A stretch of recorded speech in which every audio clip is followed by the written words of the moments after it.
In this video, we're going to talk about standard primitives. A primitive being a box, a sphere, a cylinder, and so on. So let's start by creating a box. Under the Create tab, within Geometry, go ahead and click on the box. Then move your mouse to the top viewport, click and drag. Now if you don't let go yet, you are pretty much creating the base of the box. If you let go of the mouse, then you can move up and down to define the height of that box. And once you are pleased with the height, go ahead and left click one more time, and here we go, you created a box. Now let's hit Z on our keyboard to zoom extend all. This will center the box in all viewports. Then I want you to go to the Modify tab, and under the parameters, let's go ahead and play around with these values. Now you can adjust the length of the box by simply clicking and sliding up or down. You can also click on the arrows up and down, one by one. Or you can simply type in the value for the length. So I'll type in 150. You can do the same thing for the height or width. I'll type in 180. And the height, 60. Now if you keep looking down below, we have these segments, the length, width, and height segments. So let's go ahead and increase this number. I'll go ahead and say, let's do 5 segments for the length, 5 segments for the width, and 4 segments for the height. I noticed that the segments came up on all viewports. However, in yours, if you don't have the edged faces turned on, then you won't see the segments on the perspective viewport. So the way you can do that is by simply clicking on Smooth Highlight and turn that on. There we go. Or you can hit shortcut F4. F4 will turn that on and off. Now let's go ahead and delete this box and hit Z. I'll go under the Create tab one more time, click on the box, and let's go ahead and recreate that. Now the reason I had you recreate is because if you go within the Modify tab, notice that it kept the values for the segments. So whatever you left off of the last box, it has the same number of segments. Now let's create a cube. So let's go ahead and delete that. I'll go ahead and hit Z on my keyboard. Within the Create tab, I'll click on Box, and you have two options within the creation method, a box or a cube. This time I'm going to click on Cube. I'll go to the top view, click and drag, diagonal format, and here we go. Now I'll go ahead and hit Z one more time, and here's the cube. Let's take a look at the parameters for the cube. Now notice that we have the same length segment, and you can always adjust the length, width, and height after you create the cube. Another thing that I want to show you is within the keyboard entry, we can create a cube this way as well. Select the cube and delete that. I'll hit Z on my keyboard. There we go. And I'll go under the keyboard entry. This time I'm just going to type in the value for the length. I'll say 50, and I'll hit enter. Since I chose a cube, when I hit enter, the width, height, and height are the same. So if we don't change the position, X, Y, and Z, we can simply click on Create, and here's the cube. So it went straight in the middle of our grid, since X, Y, and Z coordinates are 0. Now let's go ahead and create a sphere. I'll go ahead and delete that. Hit Z. Click on the sphere. I'll start again from the top viewport. Start from the middle. Click and drag. Now if you don't let go of the mouse, you are pretty much controlling the original size of the sphere. Once you are pleased with that size, go to let go. Hit Z on your keyboard, and here we go. Now let's go ahead and take a look at the parameters for the sphere. I'll click on the Modify tab, and I'll come down here. You can adjust the radius of the sphere. That's pretty much controlling the size of the sphere. Change the number of segments. Now let's go ahead and turn on the slides on. What that does, if you go ahead and scroll up and down, that will slide the sphere. There we go. Let's go ahead and play around with the hemisphere. So that will create more like a dome. I'll go and jump that back to 0, and so on.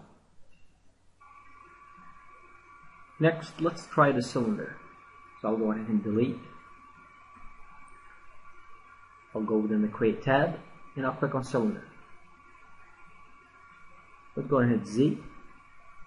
There we go. Now I'll click and hold my click and create a circle first. Now what this does, it creates the base of the cylinder. And if you let go, you can adjust the height. Now you can watch the height on the left and the front viewport. There we go. After you're pleased with the height, go ahead and left click one more time. And here we go. When you start making a cylinder, it is not going to make a cylinder on the same position as you were to make it from the other viewports. So let me go ahead and make a cylinder on the front. Now watch the position of the cylinder. You can watch that on the other viewports. Let's go ahead and this time make a cylinder on the left side. There we go. Now I'll go ahead and select the cylinder in the middle, and I'll hit Z. Or if I select the cylinder to the left and I hit Z at that time. Now notice this is very important. When you hit Z, it actually selects, it zooms what is selected in all viewports. So if you want to zoom or center everything that you have in the viewport, you actually want to deselect everything and then hit Z. But if you want only to zoom on the selected, you would have to select that and hit Z. So let me go ahead and deselect, hit Z one more time. I'll select the middle and then hit Z again. Now let's go ahead and play around with the modify, with the parameters in here. So under the modify tab, you can again adjust the radius of the cylinder. There we go. You can adjust the height segment. Now watch on the top view when I adjust the cap segments. So they'll add like a spider web on the base and the top polygon. There we go. We can adjust the sides. Now if you want to find out what is the minimum side number that the cylinder is going to have, you can simply right click on the sides in here, and here we go. So the minimum number of sides that the cylinder will have is 3. So I'll go ahead and pump that up one more time. Okay. So let's go ahead and deselect, hit Z, select all, and delete. Next, let's go ahead and play around with the torus.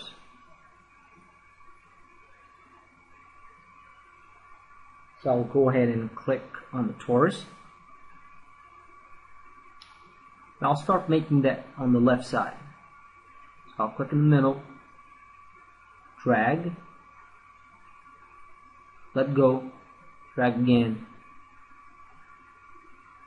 and left click one more time. Now let's go ahead and hit Z. Then I will go ahead and scroll down. Now notice that by default the parameters come down below. You can always go to the modify tab and you get the same parameters in here. There we go. So in here we have two radiuses. We have the radius 1,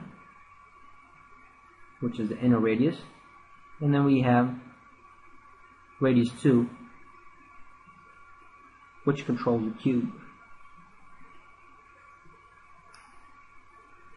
Now I'll jump to the segments and the sides. Now if you want to learn, or if you want to see what rotation and twist do, you can go to the minimum sides number by right clicking. There we go. And then I'll go ahead and twist.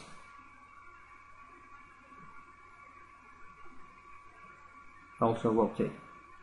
So you can play around and see what shape you can get by playing around with these parameters in here. Let me go ahead and undo those. And you can also turn on the slice tool in here. And here we go.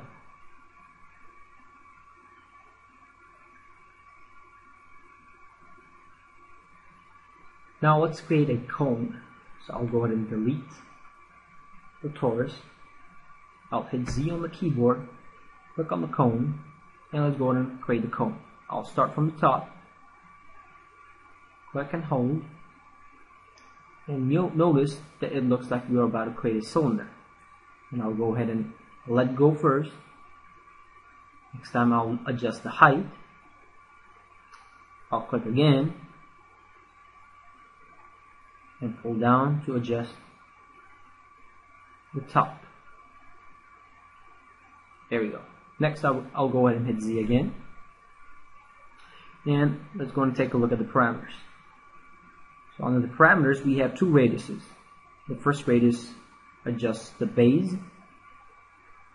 The second radius adjusts the top. And here you go, you can adjust the height segment, the sides, the cap, and you can also slice this up.